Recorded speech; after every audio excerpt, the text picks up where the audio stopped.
Halo, salam sepak bola dan selamat datang lagi di channel JP Story. Ya, tentunya di konten terbaru kali ini saya akan membahas 3 alasan kenapa Patrick Kluivert harus dipecat dari kursi pelatih tim nasional Indonesia.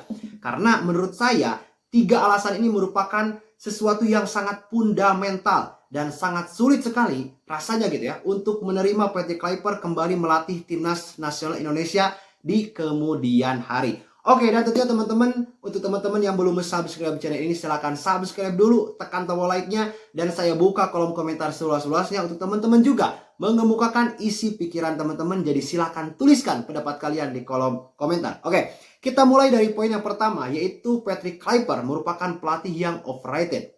Ya, kenapa saya katakan seperti itu? Karena ketika terjadi pergantian pelatih dari Sintayong ke Patrick Kluivert, ekspektasi publik ya itu sangat begitu tinggi ya, dan Patrick Kluivert merupakan sosok yang dinilai mampu membawa timnas Indonesia ke Piala Dunia ya. Lalu Patrick Kluivert juga dinilai akan mampu berkomunikasi dengan begitu baik karena ya pemain timnas Indonesia saat ini ketika terjadi pergantian pelatih yaitu paling banyaknya adalah pemain diaspora dari Belanda. Dan Patrick Kluivert dinilai sangat cocok karena dia juga orang Belanda.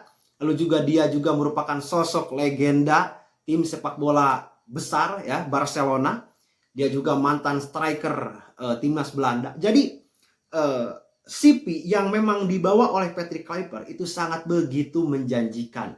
Nah, makanya Patrick Kluivert dipilih oleh Erick Thohir. Dan saya masih ingat ya, ucapan Erick Thohir yang pertama kali disampaikan ke publik itu adalah bahwa Patrick Kluivert ini merupakan sosok yang diharapkan ya mampu merangkul semua pemain ya, karena saat itu pemain timnas Indonesia paling banyak dari Belanda, hampir 70-80% pemain timnas kita saat ini adalah pemain diaspora Belanda.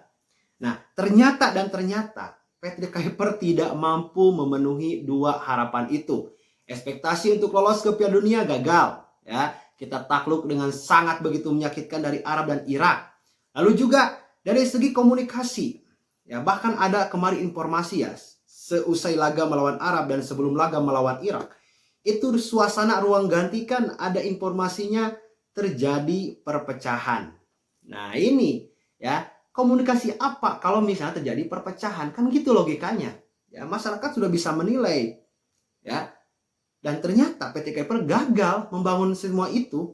Harusnya kalau Patrick Kluivert bisa merangkul, bisa berkomunikasi dengan begitu baik dengan para pemain, ya harusnya ruang gantinya kondusif dong, harmonis dong.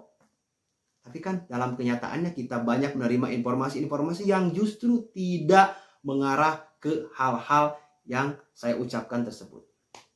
Itu poin yang pertama. Yang kedua, Patrick Kluivert itu merupakan pelatih yang tidak punya pola bermain yang jelas. Nah, ini banyak sekali ya sudah dibahas oleh pengamat-pengamat sepak bola terkemuka di negeri ini gitu ya. Saya masih ingat Patrick Kluivert itu pertama kali melatih timnas Indonesia di saat ronde ketiga berhadapan dengan Jepang di Stadion Gelora Bung Karno. Saat itu kita kalah dibantai oleh Jepang dengan skor 6-0 gitu ya. Pada saat-saat Patrick Kluivert datang itu sudah memberikan kesan, wah ini pelatih ya, pelatih ini sangat yang awalnya citranya dibangun baik, tetapi kan match pertamanya justru dihajar 6-0 gitu ya. Dan saat itu saya masih ingat Patrick Kluivert itu mencoba formasi 4-3-3 khasnya timnas Belanda ya, yang disebut total football gitu ya. Namun gagal total ya. Bahkan ya setidaknya kalau misalnya berhasil kalahnya pun ya mungkin harusnya 1-0, 2-0 itu masih wajar lah. Tapi ini 6-0 dihajar dengan permainan yang memang banyak orang katakan itu adalah permainan terbaik ya sepak bola dunia. Mana hasilnya kan? Lalu match kedua, koreksi bila saya salah, kita itu lawatan ke Australia. Dan justru kita dibantai juga oleh Australia dengan skor 5-1. Ayo, apalagi yang memang bisa menjawab semua keraguan publik gitu ya. Nah, lalu dari sana Patrick Kluivert mulai itu ya menggunakan formasi-formasi yang memang sering digunakan oleh Sintayong ya, menggunakan 3 back ketika menyerang, lalu ketika bertahan itu 5 back. Gitu ya. Tetapi kan hasilnya malah menang 1-0 lawan Cina, menang 1-0 lawan Bahrain. Nah ini yang banyak dikatakan, dan saya pun oh benar juga gitu ya, Patrick Kluivert itu adalah pelatih yang emang nggak punya pola permainan yang jelas. Apalagi yang paling fatal tuh ya, di laga melawan Arab, di laga melawan Irak, yang harusnya itu menjadi laga terbaiknya Patrick Kluivert bersama timnas Indonesia, karena itu akan menentukan nasib timnas Indonesia maju ke Piala Dunia. Tapi hasilnya apa? Lawan Arab, pemilihan line up-nya itu ngaco gitu ya. Lalu lambat pergantian pemain. Nah ini saya bingung nih ya, kenapa kok terjadi? Padahal kan dia punya asisten sekelas Alex Pastoor, Denny Lanzat, yang banyak orang katakan Alex Pastoor itu merupakan sang profesornya taktik dari Belanda. Denny Lanzat merupakan sang analis yang memang mampu memberikan solusi atau kementokan di atas lapangan. Tapi kayaknya semua hal yang dibangun opini-opini publik itu gak terjadi, bos. Nah ini yang membuat saya bingung gitu ya. Nah, coba kita lihat statistik dulu deh ya, agar kita itu setidaknya alasan-alasan kenapa PT Kluivert harus dipecat itu bisa terbantahkan. Kita coba lihat statistiknya. Nah, selama 8 pertandingan yang memang sudah dijalani oleh PT Kluivert, dia itu hanya menang 3 kali, 4 kali kalah, 1 kali seri, dan jumlah kebobolannya sebanyak 15 gol.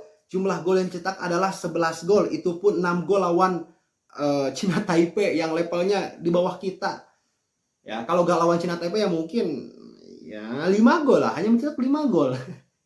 Ini kan sesuatu yang memang ya, buruk sekali statistik dari PT Kluivert ini. Jadi kalau melihat statistik juga, kita pun semakin yakin bahwa PT Kluivert harus diganti gitu.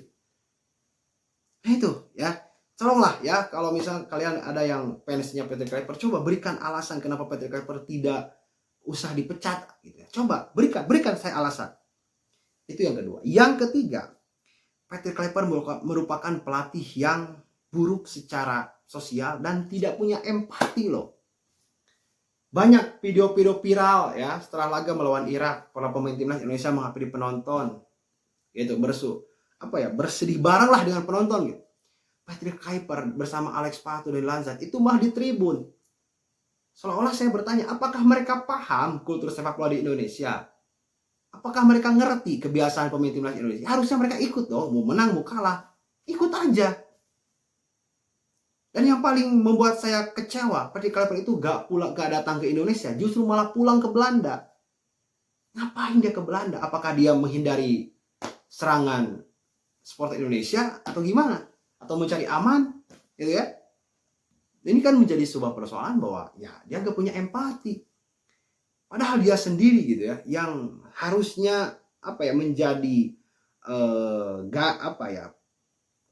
penyambung komunikasi antara supporter dan pemain, penyambung komunikasi antara federasi dan juga para pecinta sepak bola. Harusnya kan dia, kalau dia mungkin punya empati ya datang ke Indonesia, jelaskan kenapa kalah dan terima dong konsekuensinya. Sampai video ini di-upload pun ya belum ada juga kejelasan dari Patrick Kluivert, apakah dia mau bertahan atau gimana. Bahkan permintaan maaf secara langsung pun gitu ya gak ada. Dia hanya memposting di Instagram, yaitu sebenarnya gak usah dia lakukan. Dia datang aja, nggak ngobrol gitu ya di hadapan masyarakat Indonesia, karena dia yang diberikan mandat berat gitu. Kalau dia gak terima, ya kenapa dia menerima jadi pelatih timnas Indonesia gitu. Padahal kan timnas Indonesia ini kan sangat jelas bahwa arahnya ingin Piala Dunia 2026. Harusnya dia tahu dong ya kemana Indonesia selanjutnya, apa targetnya, target jangka pendek, jangka panjangnya apa. Nah ini yang sangat disayangkan gitu ya, sangat disayangkan sekali. Oke itu teman-teman, rasanya sudah cukup lah ya 3 alasan itu. Gak ada alasan lain sebenarnya untuk mempertahankan Patrick Kluivert. Udah pecat aja gitu ya, meskipun ya kita masih dalam situasi sedih, dalam situasi kecewa, oke lah, wajar gitu ya. Ini harusnya ini menjadi pembelajaran penting ya untuk semua pemain, supporter gitu ya, karena ya insya Allah lah ya di tahun 2030 dengan kegagalan ini kita akan belajar sesuatu yang memang sangat penting, bahwa ya sesuatu itu jangan dipaksakan kalau memang belum mampu ya. Lalu jangan, kalau pondasinya sudah terbentuk itu jangan cut, jangan diubah. Jangan berubah-ubah, maksudnya gitulah. Apa sih lah, susah. Olah teman-teman itu. Terima kasih, jangan lupa like-nya jika ada yang menyukai video ini, tekan tombol subscribe jika ada belum, dan tuliskan pendapat kalian di kolom komentar. Kita berjumpa lagi di konten selanjutnya. Salam sepak bola.